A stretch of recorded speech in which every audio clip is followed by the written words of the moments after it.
Hey, Marcus here. Real quick one from me.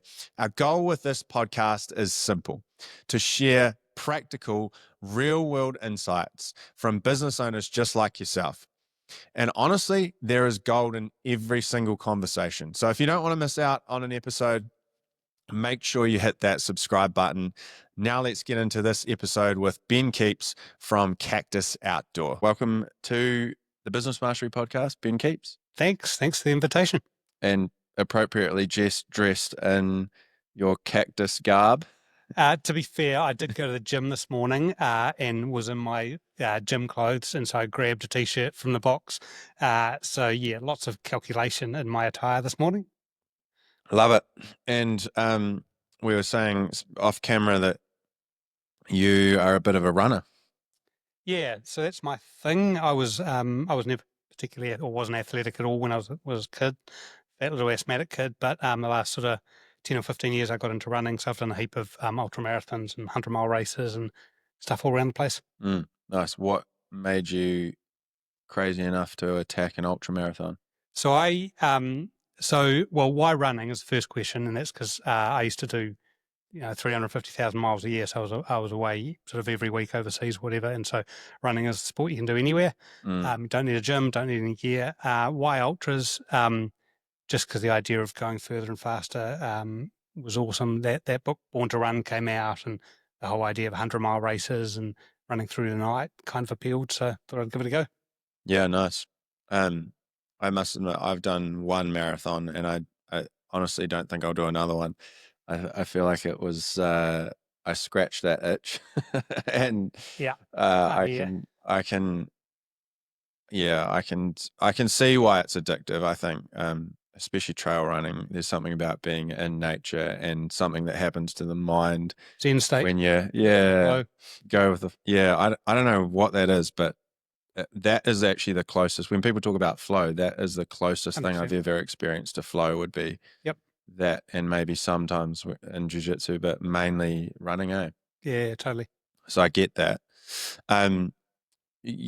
Just to go back a step to Cactus, like how did that all come about? Because I've seen some stuff about your backstory, but wanted to hear it through your words. Yeah, so there's three of us that essentially started Cactus. We started in Wellington. We were all sort of climbers and cyclists and outdoor people, and there was no calculation or strategy. It was simply making gear for ourselves and our mates, and having a job that gave us autonomy over our time and our destiny, I guess. So these days people talk about the idea being the most important thing, and trying to search for an idea. It's like for us, it was just kind of the natural thing to do, I guess. You had a problem yourselves and you solved it. Yeah, so I mean, yourself. Gwillem, who sort of started it, he was a really successful climber, but also someone that didn't sort of fit into the mold of having normal jobs or whatever. And so his mum was a textile artist, taught him to sew, and so Gwillem started sewing chalk bags in his bedroom. It's kind of the quintessential story that you see from lots of other brands, Patagonia, Arc'teryx, lots of the outdoor industry are founded by people that love the outdoors and kind of learn their craft or teach themselves their craft. And we're no different, really. I was going to say, I read that the Patagonia story, let my people go surfing, I think it's called, the year before last, and really enjoyed that. And it's making me think about that and their origin story. Just living in, basically, he was basically homeless and just traveling the country, going climbing. Yeah, and then I think and I think breaking stuff. Yeah, and I think there's a couple of things there. One is how do you start a business? What's the most sort of authentic and on ramp to a business, and that is doing something that is part of your passion. But then the other thing is like how do you not finish a business, but what is the life cycle, and what Yvonne, who started Patagonia, has done over the history of Patagonia is absolutely an inspiration to us. And all credit to him for kind of holding the line, I guess. Yeah, it's pretty inspirational reading that. I think if you it definitely made me rethink some things around the products the way I buy products. Not that I'm, you know, into fast fashion, but it definitely made me rethink how long even just things like the amount of water that goes into making jeans. And then I think the key thing that he pointed out was how much water you use just washing your clothes. It was staggering. I can't remember the stats, but Yeah. Yep. that was quite eye-opening to me, thinking if I'm buying lots of things and washing them lots of times, then I'm Yeah. contributing a Totally. pretty sizable carbon footprint. But And it is pretty disappointing. I mean, these days, every brand kind of talks about their green credentials, and frankly, there's a lot of bullshit out there in terms of yeah, greenwashing. And so, I mean, our perspective is that the most environmentally friendly thing you can do when it comes to apparel is to buy shit that lasts and fix that shit when it goes wrong. yeah, And just make a really considered purchase. And so yeah. we're really considered around the stuff that we build, and we encourage our customers, our stakeholders, to be considered about what they do. Mm. Yeah. And something we'll dig into in terms of the economics of that, because I know that must be somewhat of a challenge managing that. Obviously, when you're selling something and repairing it as opposed to just sell. Uh, Yeah, the economics of fast fashion are really, yeah, really nice. yeah, Those companies sell a tenth of their stuff but just churn it over and over and over, and their cost of goods sold is so low. yes, But it's not our jam. yeah. So tell us about where your business is at now, and how the product line's expanded, because you do have quite a diverse product range actually, and where you're selling into. We were talking off camera about tariffs and some of the countries you guys are Yeah. selling into. Yeah, so our thing is we make the staunchest products out there, and so I always tell the story that crews that work down on Antarctica, down on the ice, get given uniforms from various companies, but invariably on their way to or from the ice, they'll call into Christchurch to our store and buy our Canvex down jacket, because it's generally considered the toughest jacket in the world. And so our thing is making stuff that lasts a very, very long time, gear that wears in, not out. We're all about sort of making tools. Our stuff is built to last, and it's built for purpose, and it's all about helping people get their jobs done. And so if you're in a whatever your setting is, whether you're a farmer, whether you're a tradie, whether you're down on the ice, or whether you're simply riding your fixie to work, to the office, you want something that doesn't stand in the way of getting your job done, and ideally helps you get it done. And so that's what we do. We're a boutique niche player, because we're not fast fashion, we're not mass market, and we distribute. We have our own stores. We do direct to consumer around the world. We do B2B, commercial. I can't give names, but there are at the moment there are 3 A-list Hollywood stars that choose to wear Cactus products. We've never given them anything. They choose to do so, and anyone who's a super sleuth can actually find a photo of one of them from years and years ago that that person gave us a signed photo of themselves saying Cactus is awesome. And so that's for us. That's what's important. Like, we don't do the whole influencer marketing thing. There are a number of people who have chosen to be married wearing our gear, and I know of at least 2 people whose loved ones have chosen to bury them wearing our gear. Wow. And that's actually, for us, that's a big deal. Like, we take that quite seriously, that people, take what we do so seriously that, they go into the afterlife or whatever wearing our stuff. So, we take that stuff seriously, and I think we feel a real sort of obligation or sense of duty to our customers. We don't think of them as customers. We think of them as part of the business. And so they are very invested in our brand. So we have an obligation to protect that investment, I guess. Yeah. And so how many on the team now here in Christchurch? Yeah. So head office, we have, I guess, 20 or 30. we're also building another thing that's a little bit different. We're building an intergenerational business, and so my two sons work in the business and run different parts of the business.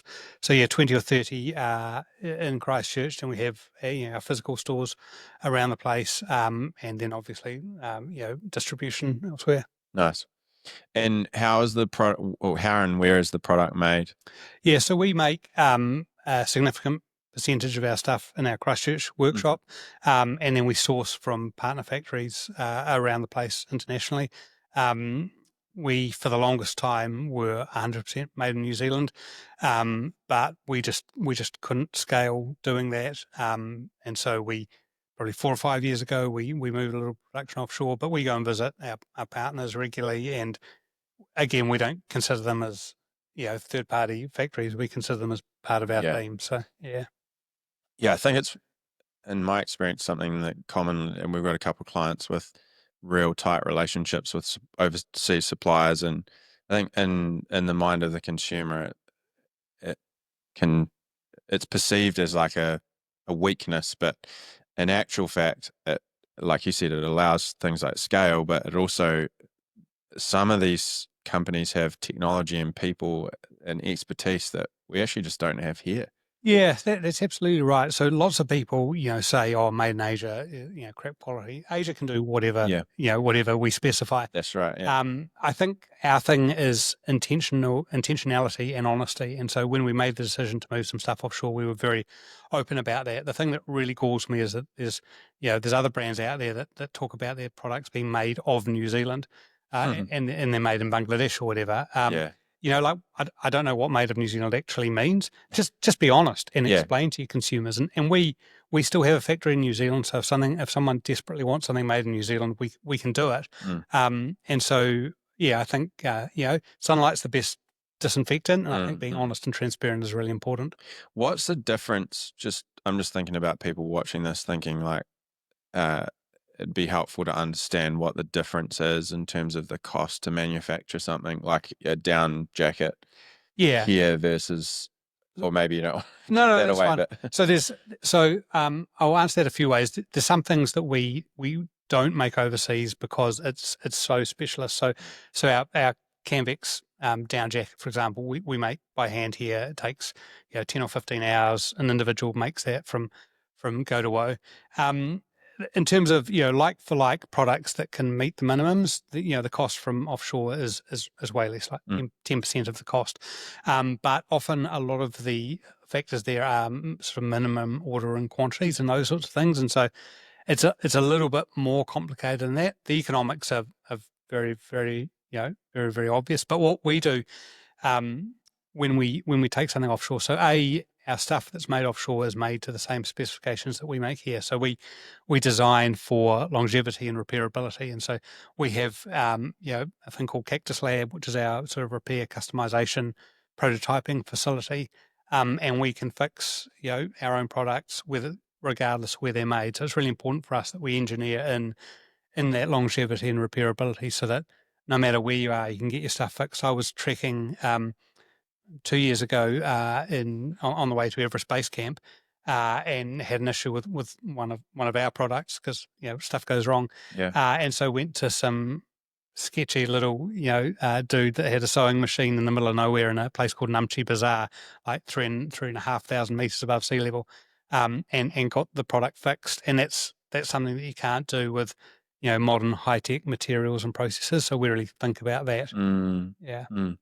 And so that 16 hours that goes into that down jacket here, I'm assuming it would take a similar amount of time in a foreign country. Yeah. So no one is stupid enough to make a jacket that is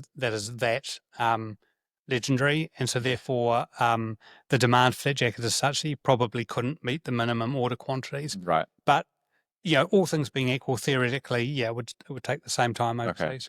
Okay. And would that cost? So, I'm just thinking about someone in the factory here. Is that $25 an hour versus $5 an hour over in another country? That sort of in that realm. Yeah, amazing. It made me think of. I used to work in the automotive industry, and made me think of the Land Rover Defender and the man hours that go into hand riveting Totally. bits of steel. Well, and if It's you're doing it's a staggering amount of time to go into a jacket. totally, and if you're doing, in Eos Grenadier, like there's only a very small market for that. Yes, that small market is prepared to pay the price, and so so that's the thing. We have products that are that niche, but then we also do products that are more, I guess, mainstream. We're not a mainstream brand, but for us, a little bit more mainstream. Yeah.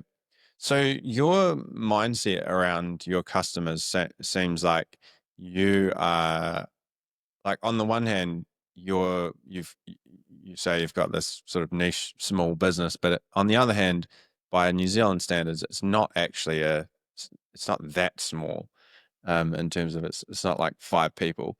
Um, so you've got like a sizable business, by New Zealand standards again, and but you're very focused on a small part of the market, Yeah, deliberately, intentionally. yeah. So I took over running the business day to day about a year ago, and my number one, actually my only job, was to earn the right to play. And so we've done a massive amount of work in this 12 months to right size the team, to get on board really smart people, to think really intentionally about our products, our distribution, or whatever, with a view that we've earned the right to scale.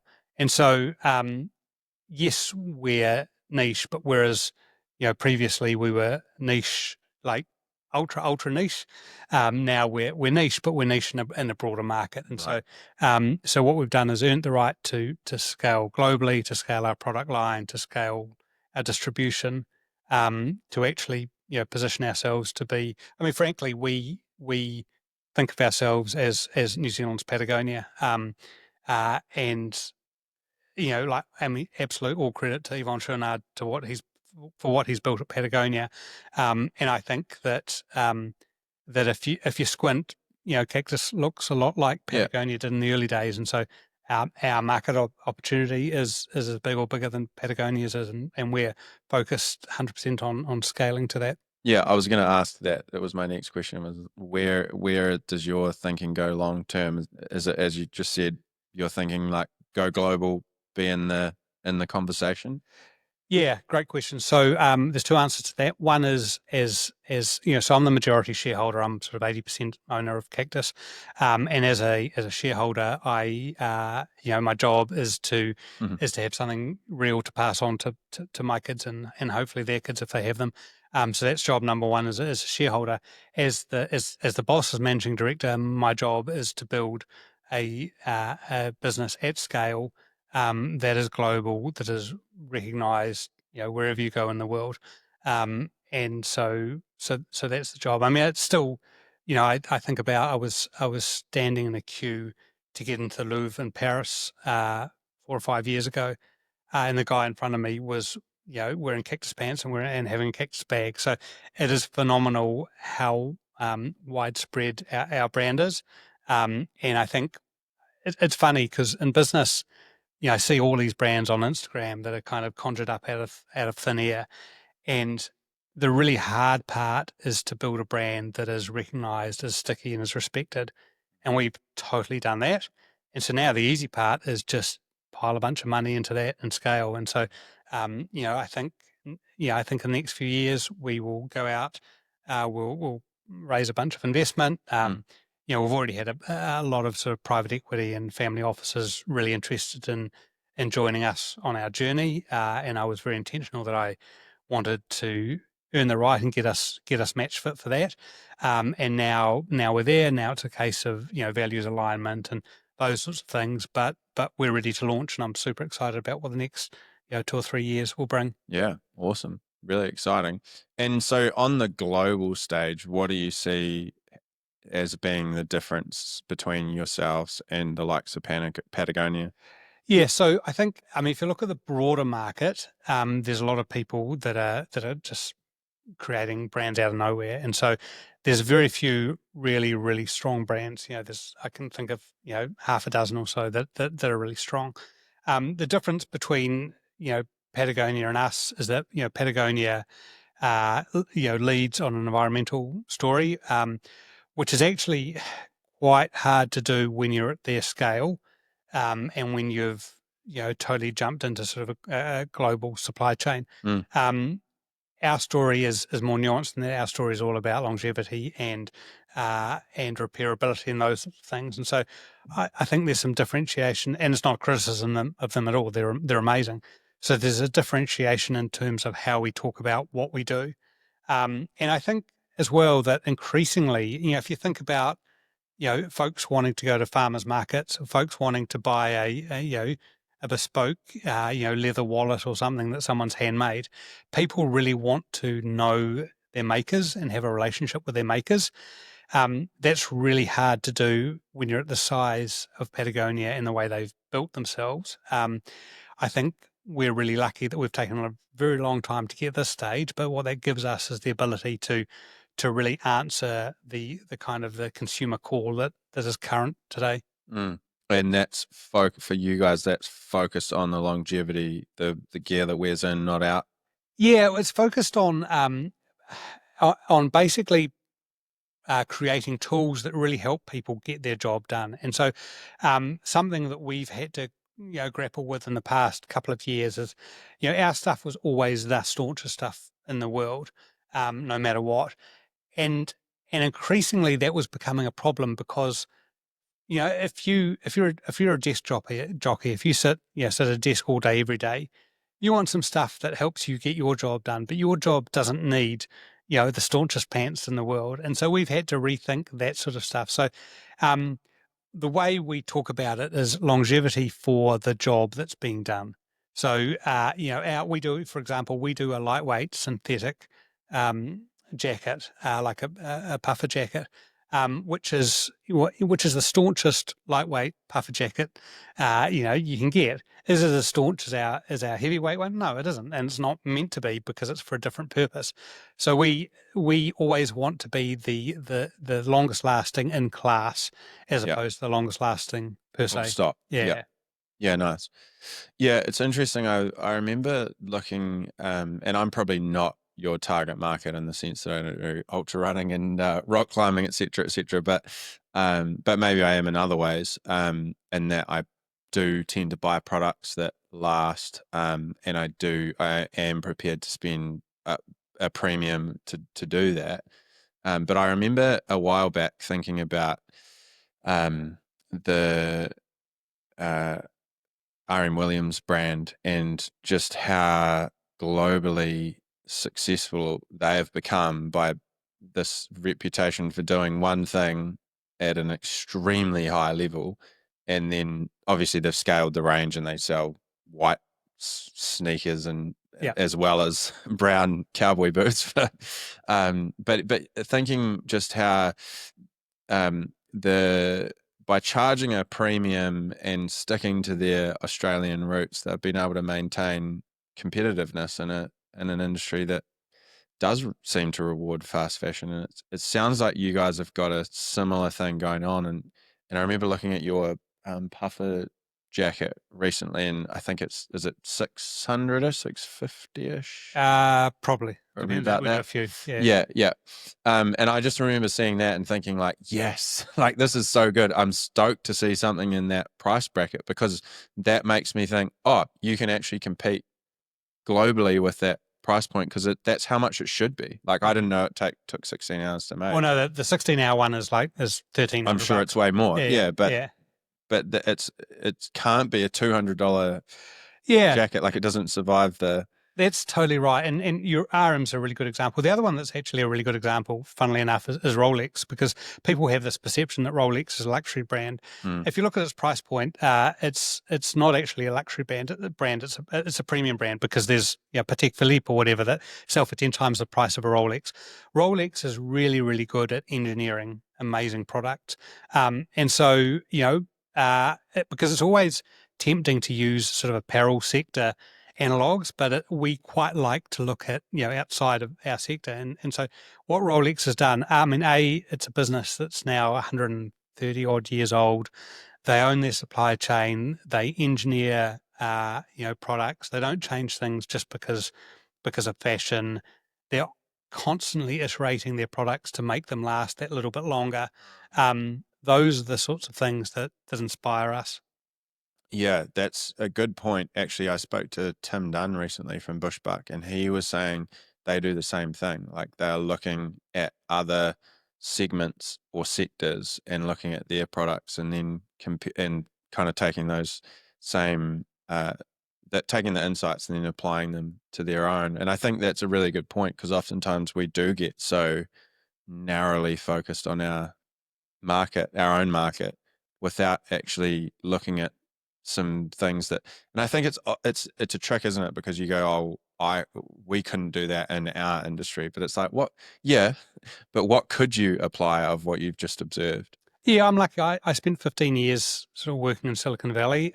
So from about 2006 or seven through to just before COVID. And so I've done a lot of angel investments. I've been involved in a bunch of companies that's gone from nothing to, billions of dollars or whatever. And I've spent a heap of time with, you know, with Talented people. tech industry billionaires. Yeah. And so there's lots of analogs from there there's lots of stuff from there that's horrible and I wouldn't want to copy, Sure. but there's a bunch of stuff from there that we can apply to our own business. So I'm really lucky. I'm a professional board member, so I'm on a bunch of different boards in health and technology and insurance and different areas, and all of those things are really useful to give me sort of inspiration for what we do at Cactus. Yeah, talk a little bit about that, because you said you came into the business about a year ago, and clearly you've made some waves since coming back in. What was the motivation to do that initially, Yeah, so I mean, I other than the shareholder values? yeah, totally. I mean, I sort of ran the business back in the day, like going back 20 or 30 years, but I'd been out of it day to day for 15 or 20 years. Had been on the board, but hadn't been involved day to day, and frankly, had been incredibly frustrated that stuff was so clear to me, like our brand value, the things that we should be doing, the things that we absolutely shouldn't be doing, how we could win in the market was so obvious to me. Um, and I was really disappointed that people in the business didn't. And it's not a criticism of them. We hired them, Sure. but didn't get it. And so the opportunity came for me to step up and step in. And so, what we've got now is we've got an amazing team. There's probably 6 people on the leadership team, I guess, who all have really good input. But the fact that my two boys and I, one runs supply, one runs sort of distribution, demand. The fact that the 3 of us can have really intense conversations around, hey, what's this thing going to look like in 20, 30, 40 years? Why wouldn't I jump at that opportunity, really? Mm. Yeah, I mean, totally makes sense, and I think it echoes a lot of those. For me, the classics, like the Steve Jobs story, isn't a good one in terms of the founders jumping back in when they see that the DNA of the business being kind of compromised. Yeah, totally. And for some reason, I think for whatever reason, sometimes it can be hard to distill that into something that other people catch and run with. Yeah, it's funny when I came back. One of the first things I did was I wrote our brand Bible, and our brand Bible is you know our why, our what, and our who, Mm-hmm. how it's a pretty simple document. But my aim with that was not, hey, here's this document that marketing can use to make sure our Google ads are aligned. It's something that everyone and through the organization, distribution, retail, new product development, supply, marketing, obviously, everyone should really read and understand. And so it's part of our onboarding when we get a new staff member. I take them through the brand Bible.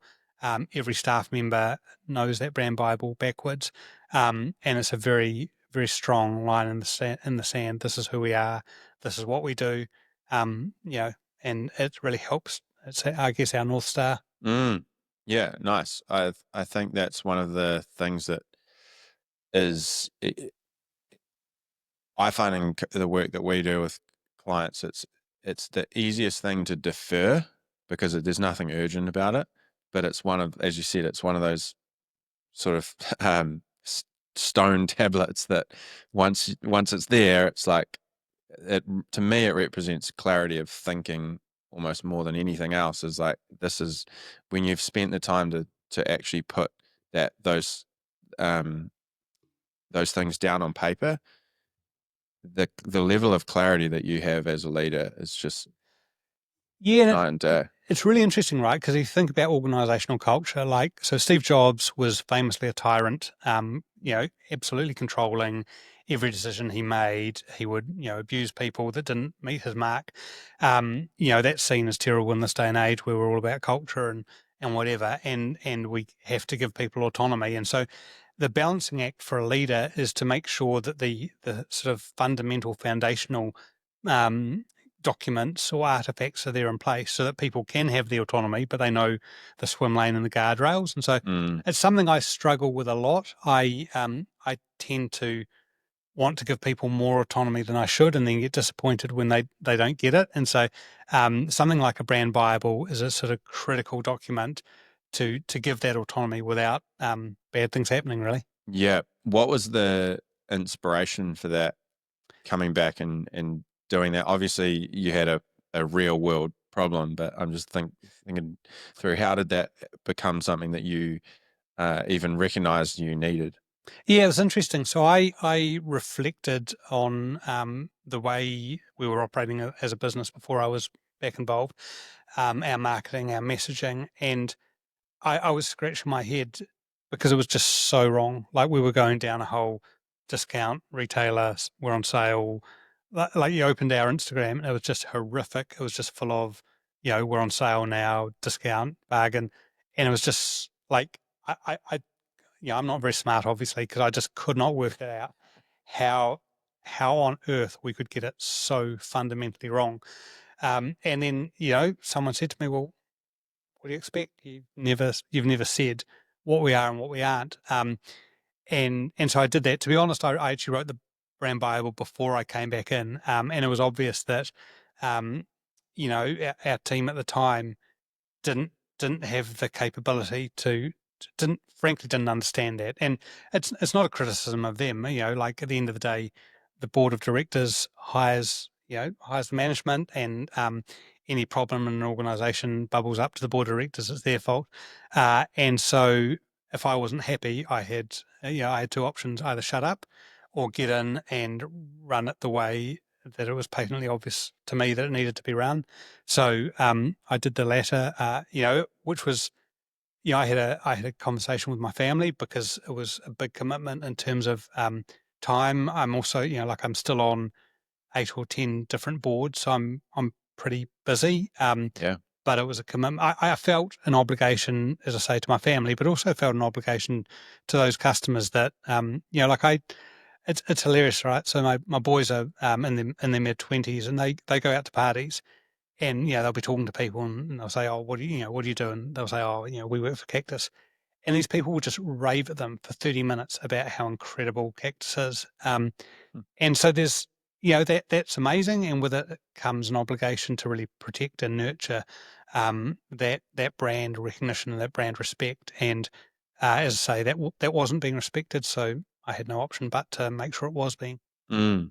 And was that framework that you worked to? I mean, in the one sense, it's it's kind of like marketing strategy 101, but on the other hand, it's not something that it takes a bit of skill to come up with that document and communicate it in a way that is meaningful, not just give it lip service. Is Yeah. that something that you had experienced in previous roles or in previous companies? So there's a couple of answers to that. The first easy answer is, Cactus is 32 years old. I've been around all that time. You get to understand it pretty well.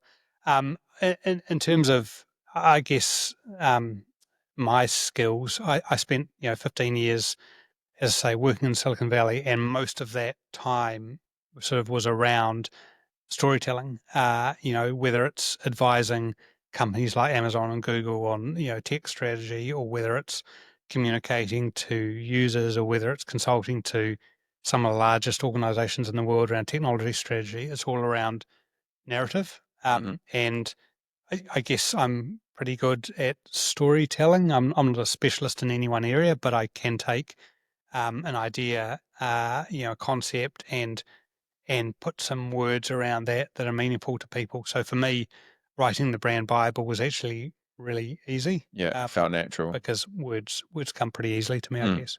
Yeah, nice. And is that something that's developed over time, or is that something that you've Yeah. always been a storyteller? I think I probably have always been a storyteller. I started so that my whole tech journey I started back in about 2006. So it was when Xero was just about getting started. They hadn't listed or anything when Salesforce.com was starting, when Amazon Web Services were starting. And my jam, like I'm not a technologist, my jam was always, hey, technology is way too easy way too hard for businesses. It's it's much harder for small businesses than it is large businesses. There's a whole bunch of work to explain technology in ways that small business owners and managers can understand. Mm. And I found that really easy. Like I write a weekly opinion piece for stuff that gets syndicated around the country. Like I can write an article in 20 minutes. Hmm. Yeah, as you can tell, I'm full of words. Words come easily to me, and so I guess I'm lucky that I find it easy to talk or to write. Yeah. Yeah, it's not necessarily something that I would say every business owner is blessed with, though. So it's Yeah, I'm lucky. It was interesting. I was listening to a podcast that Evan Spiegel, founder of Snapchat, did recently, and he was saying that his New Year's resolution for 2025 was to actually do some more public stuff because it's not something he does or feels mm, comfortable with.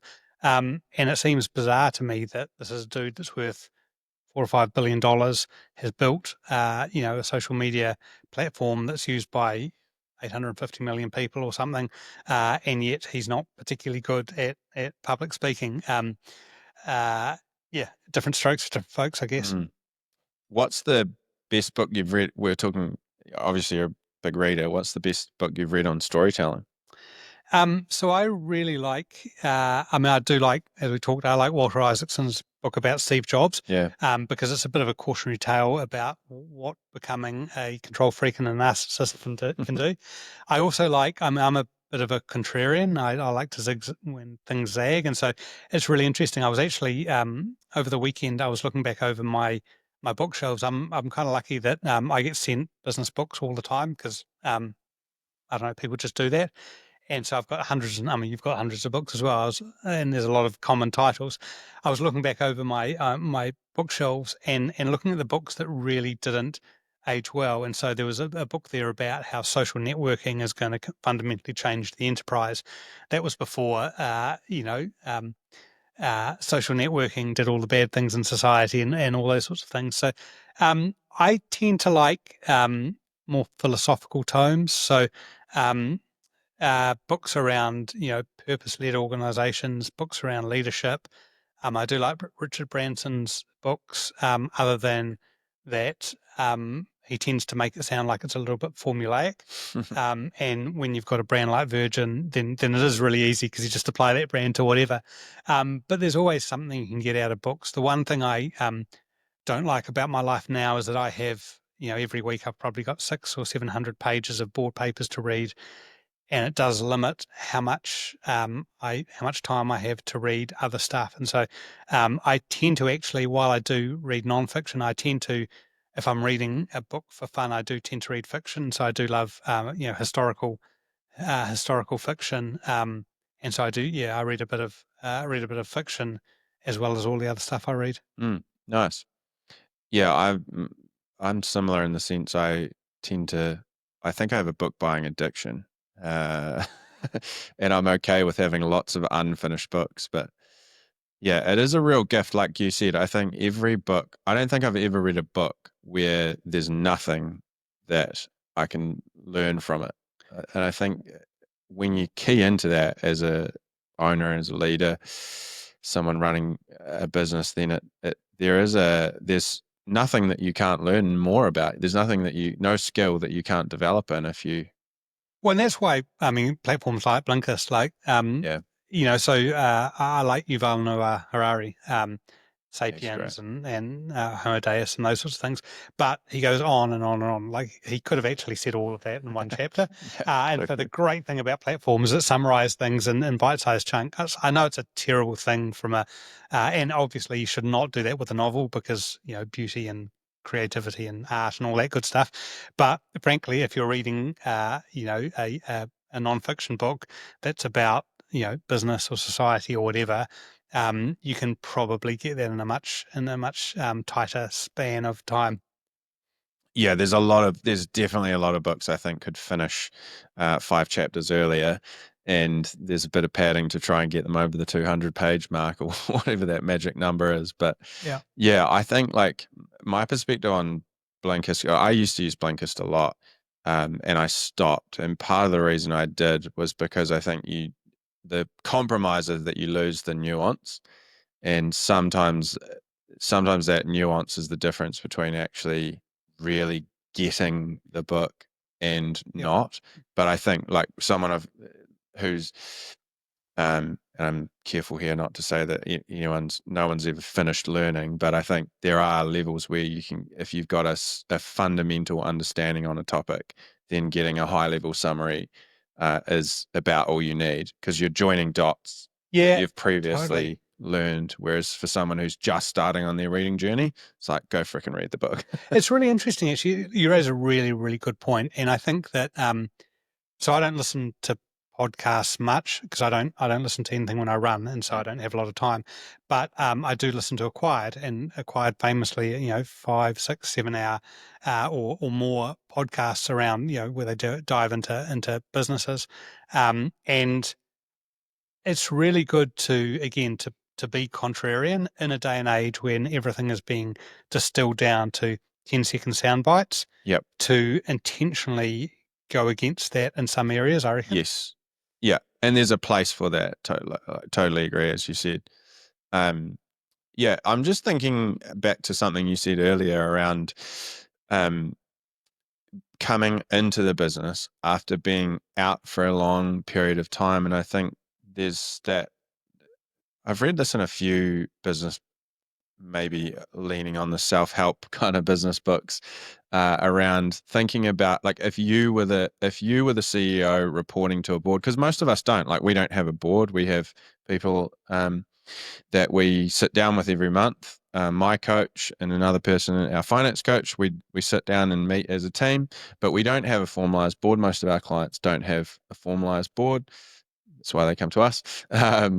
But but there's some real uh, benefit in thinking about yourself as the CEO and assessing your performance as a CEO and going, well, if I was reporting to a board, what would I keep my job?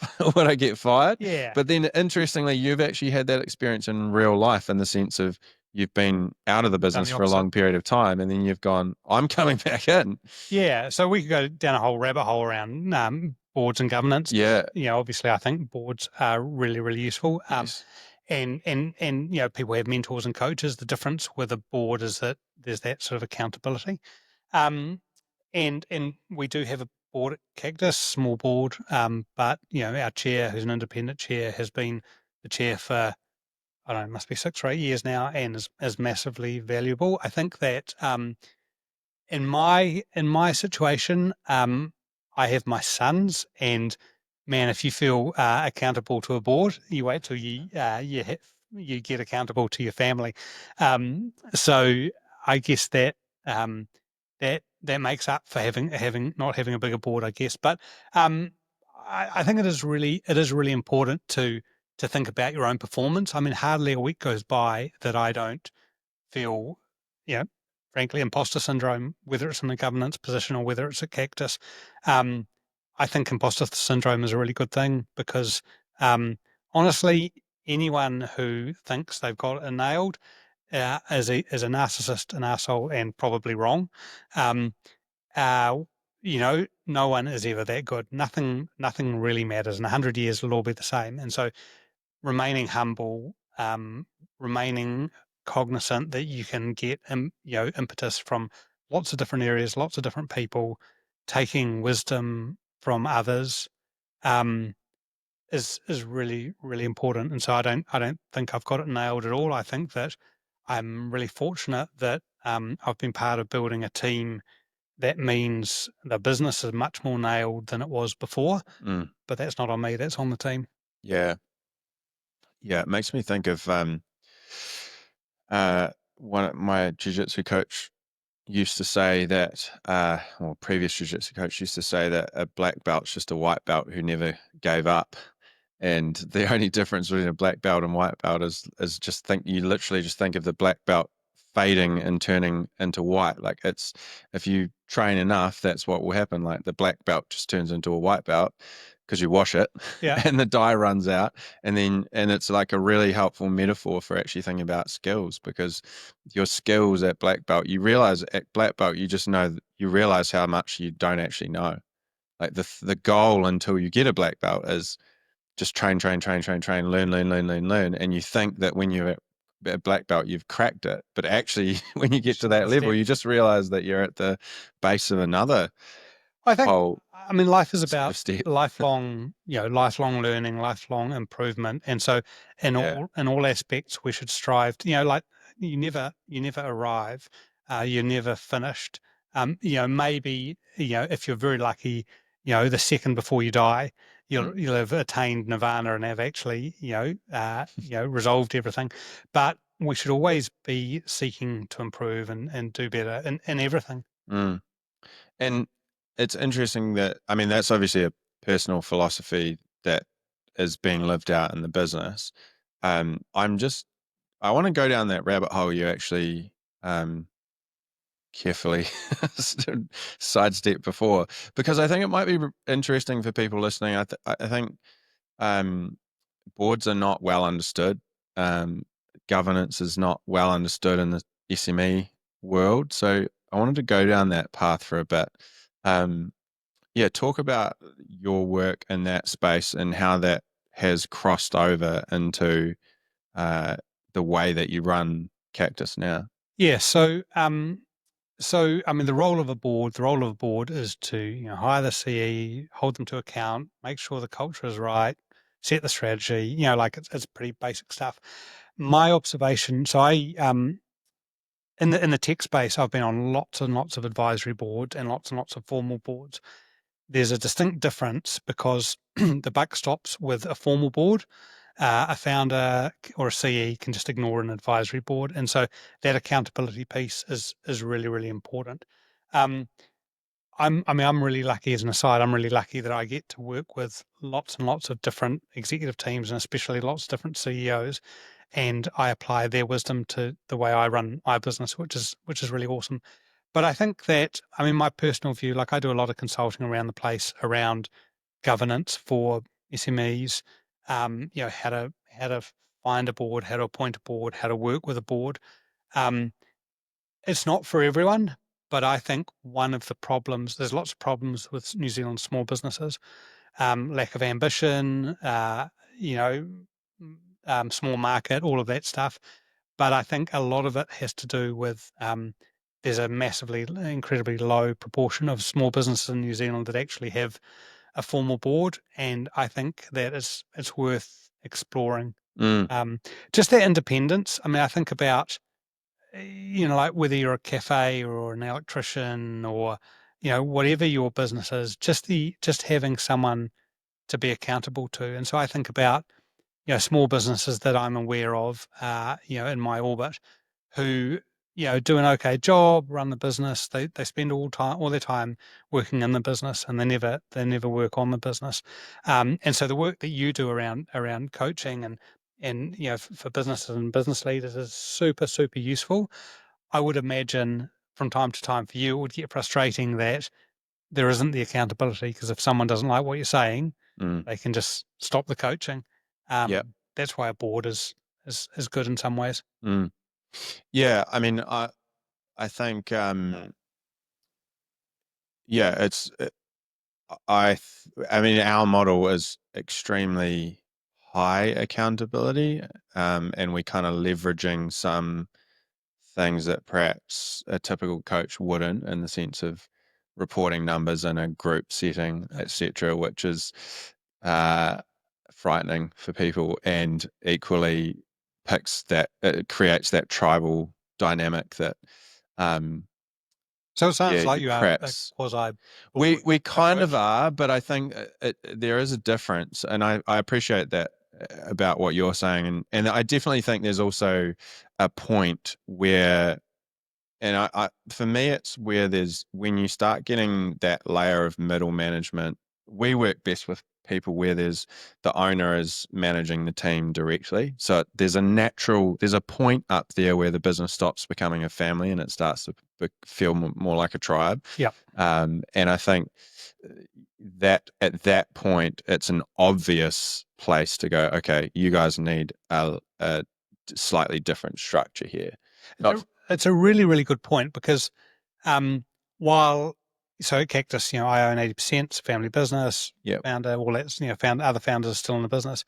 So you'd think, so it looks like a small business, but maybe it's because of my background or whatever. I don't consider, like I am the owner, but when I'm, being MD, I don't consider myself the owner. My job is to run the business. And so I guess, I guess if I think about what it is that makes me able to be, MD of Cactus and sit on the boards of 10 different organizations and do investment and still do my tech stuff, it's being able to compartmentalize. Yeah. And so I can compartmentalize my role as MD from my role as shareholder. And I think that's the difference. Like in small businesses, there's no differentiation. There's no differentiation. Yeah. And we are effectively operating as the circuit breaker. You're providing that. Yeah. To go, all right, here's the space where you come and do that MD work, which, like, again, how many small business owners introduce themselves as managing director? Everyone.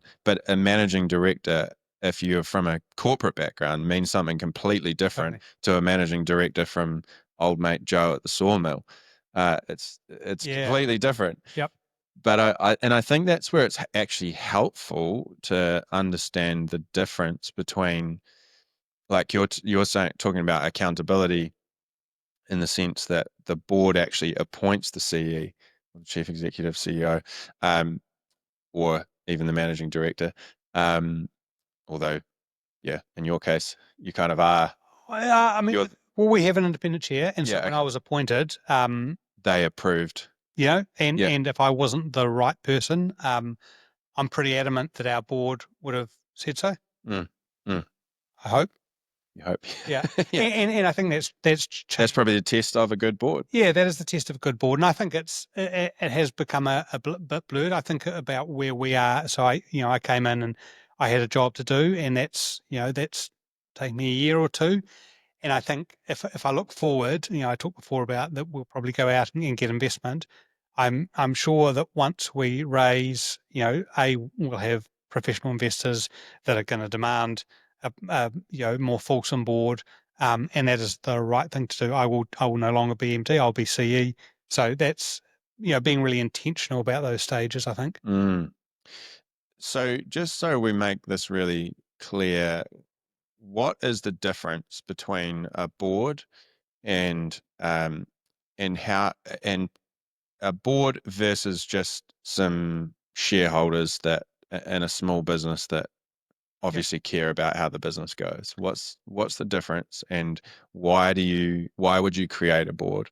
Sure. So the board's sole role or sole accountability is to their business.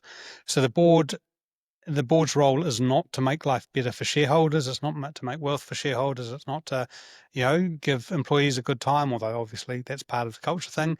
The board's role is, accountability is to the business. Shareholders, frankly, they want to make a buck.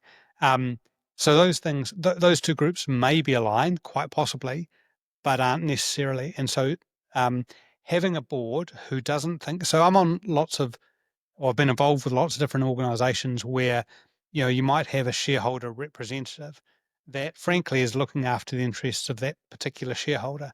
The role of the board members individually and board collectively is not to look after a shareholder. It's to look after the business itself. So So that's kind of the difference. I think that a lot of organizations I've been involved with, there's people, say for example, you might have especially with tech companies, you'll have the founder on the board, you'll have an investor on the board. The founder might also be the CEO. So, frankly, the investor wants to make a return for their VC fund. The CE, who's also on the board, wants to make sure he or she is well paid and doesn't get fired. And with that founder role as well. So I think it's really important being very clear around role differentiation. And I think that's the role of the chair, really, to have conversations to stridently explain the difference about the different hats that individuals wear. And it's really hard, and it's not black and white and the shades of grey. Yep. But being really intentional and open about that difference.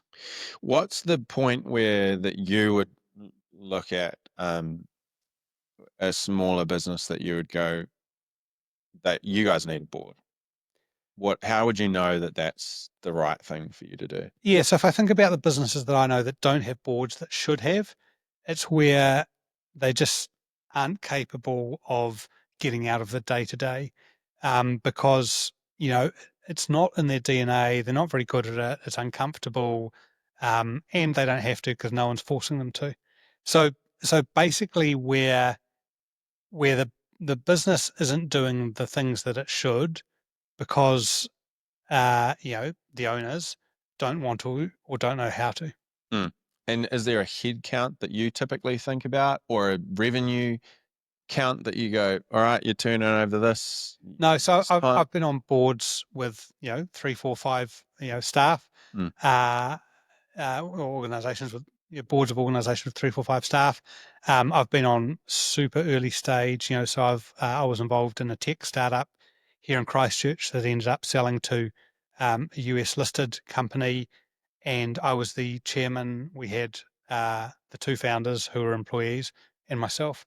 Um, there are I'm aware of some really large businesses that essentially don't have a board. So, um, you know, uh, Mm. Rod Duke, who owns Briscoe's and a bunch of other big box retailers, kind of has a board, but kind of doesn't. It's really him. Um, that And James Dyson, I recall him saying something similar about their structure, that they basically he didn't want, they have a board, but someone it's telling him what to do. basically, yeah, Well, he just yeah. wanted creative license, and he recognized, like, if I don't, Well, and all credit to James Dyson and Rod Duke, like they're incredible businessmen that have built amazing businesses, and maybe they are the outlier that don't need accountability, but it's an outlier. yeah, and I think that's an important thing to note, right? Is Yeah. there's always outliers, but you don't build for the outliers. You build for the Well, and don't let ego make you think you're an yeah. outlier. That's true. Yeah, Yeah. yeah, exactly. What makes you think you're an outlier? Yeah. Yeah. Okay. Cool. So your point is, small business, big business, doesn't really matter. You're going to benefit from that external structure that's getting you thinking at that strategic level. Yeah, and maybe having a formal board is a little bit too big of a deal, but make sure you get external advice and guidance and accountability, and a coach or mentors or other people. There's so many people who just spend all day working in their business and just don't have that. And I just think they're not going to see their potential doing that. Yeah, I agree, and I think like the mechanisms are different, and I think every mechanism has its pros and its cons. Like there's benefits. Mentors, in the way I understand them, are different to coaches, and coaches are different to consultants, and they all have their, and as our boards to all of those as well, and they all have their place. But it's just understanding what you're actually needing, wanting, and what the outcome is that you're trying to achieve. But if I distill that down and sort of morph it to a sort of philosophy of life, to me, all of that is about curiosity. And if I think about the one thing that separates a good business person, a good leader, a good individual from one who maybe isn't so good, it's that curiosity thing. And so I think about leaders that I've I've been involved with that I've worked with before who, I have a funny little test, which is um, how many books do you read? How many newspapers do you read? And do you listen to national radio? And if the answer to that is zero, none, and no, um, I think you probably that individual doesn't have sufficient curiosity to be successful in, especially in business, but as a leader generally. And so, it's a ridiculous test, but it's been borne out. I think about the people who I am inspired by, the amazing leaders that I've been around, and they are well-rounded, interested individuals who know what's going on in the world, can talk about stuff totally unrelated to their business because they are curious. And if I had to determine the one kind of predictor of success, it's that curiosity. Yeah. Yeah. I think of it like openness, is in terms of that, like how open are you to somebody who has a different perspective, or even open to hearing a different way of achieving that result that you're achieving. It's in uh it's that thirst for knowledge and growth, I think that. Yeah, and being smart enough to actually know that there's knowledge out. Like there's people that Yes. can't even be thirsty because they're too dumb, you know. Yeah, well, there is that. And Yeah. it's really like I'm not smart. I didn't go to university. Like I'm just a regular dude, but I'm super interested in the world and what goes on. And um, But that in itself, like to be able to say a statement like that, I think, um, and use also be someone who uses tome in in an everyday sentence, I think is that to me points to that very trait that we're just sort of trying to underscore here, which is the openness. Is you you are not smart just because you have a piece of paper, or that you went to a particular tertiary institution or not. And I think that's the mistake, is like thinking that you've arrived. And back to that point around continuous growth, is if you feel like you've arrived, you have arrived, and it's an end, it's a dead end street. totally, and like people are so interesting. The world is so interesting. History is so interesting. Yep.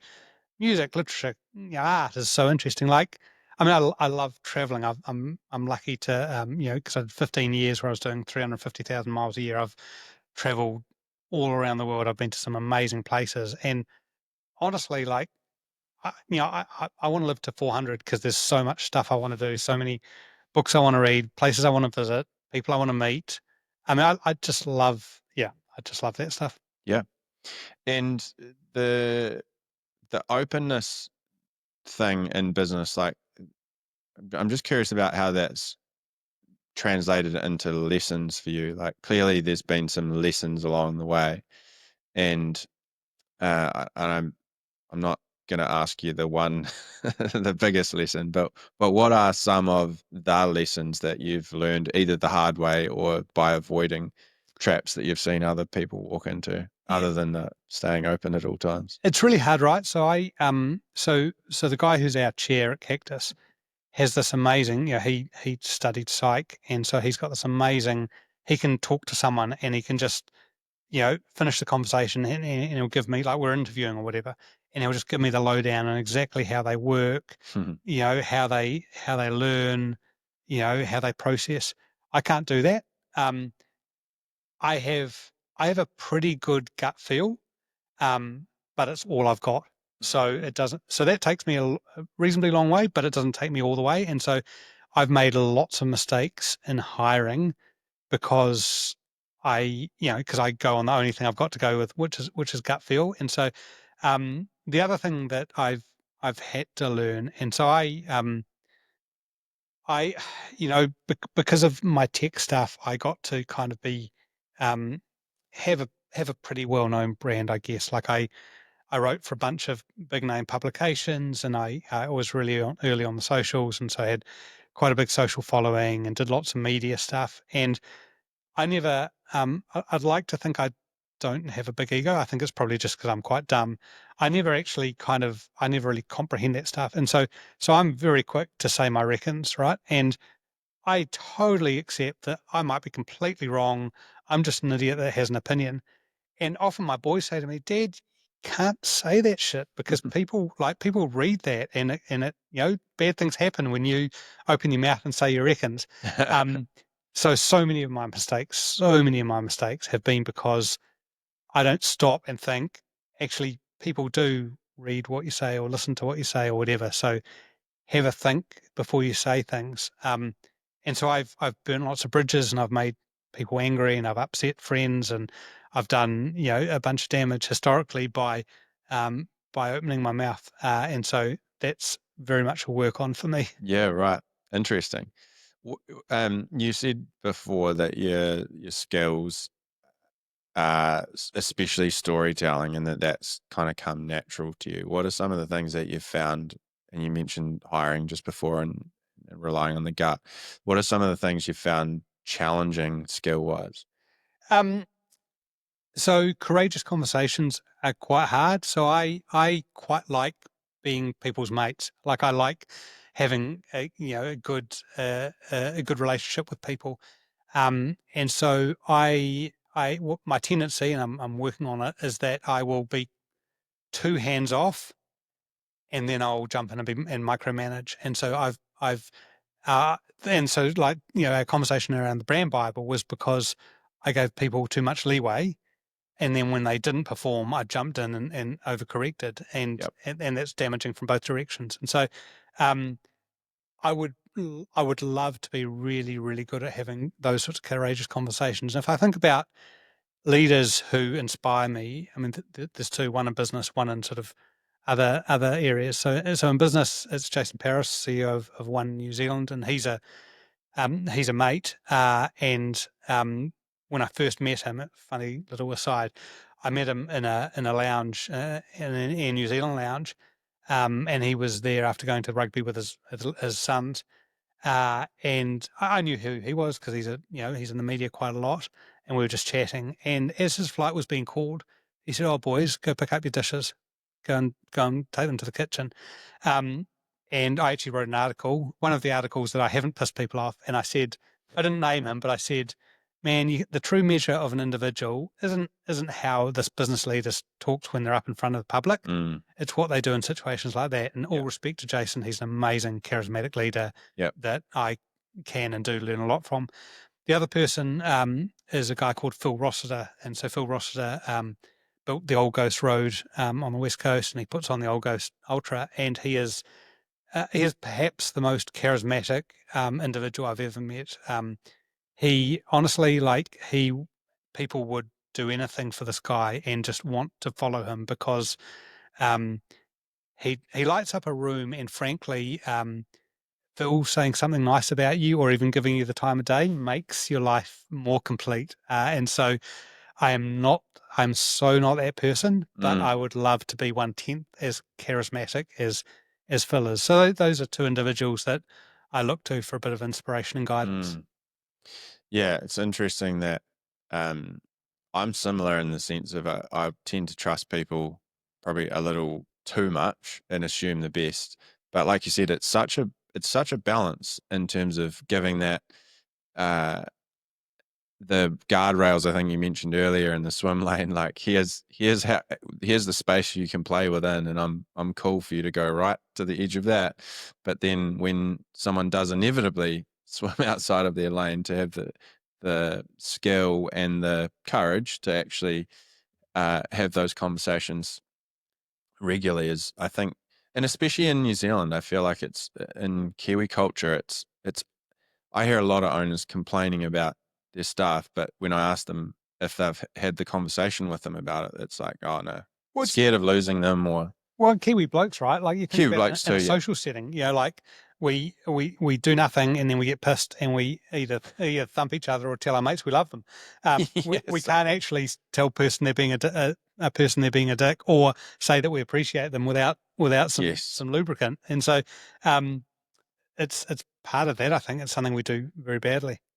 yeah. One good thing about the next generation coming through is that they do find it easier to have those conversations, and I think, yeah, it is positive to see. I think we're going to be hopefully the next generation of leaders is going to be a little more comfortable at telling their mates they love them, as you said, and also telling them to pull their heads in when Yeah, totally. they're not getting it right. And in a organizational cultural setting, I think having those hard conversations more often, just it actually is better for everyone. Like it's better for you as a leader. It's better for the people that you're leading and their satisfaction at work as well, when they know, oh, this is the line and this is okay. Yeah.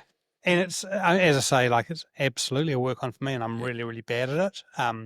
But I'm trying to be intentional at getting better. Yeah, and that's the key thing, right? Is intentionally, you're actually intentionally, even the fact that you are recognizing that it's a work on is the starting point, but then intentionally looking for situations where you can Apply that. apply that Yeah, totally. is awesome.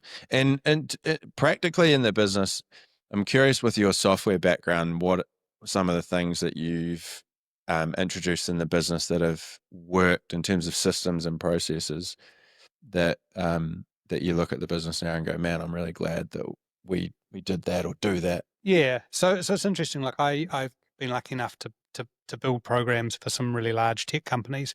And the thing that tech companies do well. So for example, I've worked for AWS in Seattle for about 10 years consulting to them. And when AWS thinks about a new product or a new service or a new offering, not necessarily their own product, but any initiative, their question is, how does that scale? How does that scale globally? And so thinking about making things able to be scaled, and part of that is being data driven. So I've it's hard in a small business with poor data and disparate data sources and all that good stuff. But I've tried quite hard to make us more data driven, where we make decisions based on the data that's out there.